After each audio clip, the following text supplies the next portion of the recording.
Good evening.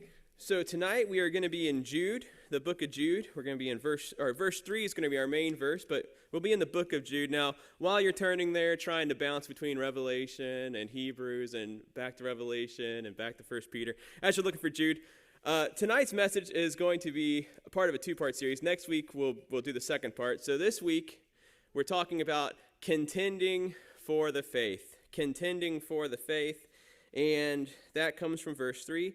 Next week, we'll be talking about defending the faith from 1 Peter 3:15, and the distinction there being that the contending for the faith is an inner church struggle, while from threats that come up from inside the church, while defending the faith is from outside threats. Now, what does it mean to contend for something? What does it mean to contend? Now, chances are, if you're not this person yourself, being we're in Kentucky, you probably know someone who is a die-hard UK basketball fan.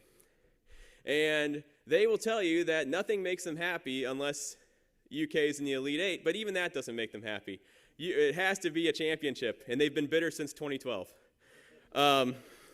Because they want to contend for the championship. It's not enough just to see a good season or to have a bunch of wins. It's not enough just to beat Louisville, especially this year when they're terrible.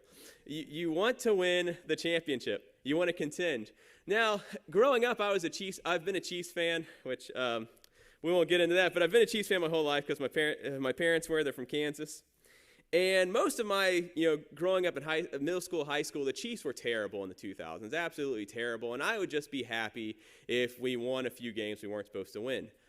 And then we started going to the playoffs. And then we won a playoff game. And then we won a Super Bowl. And now, I've tasted the Super Bowl, and it's nothing else makes me happy in football. And I joked with my friends who are Bengals fans.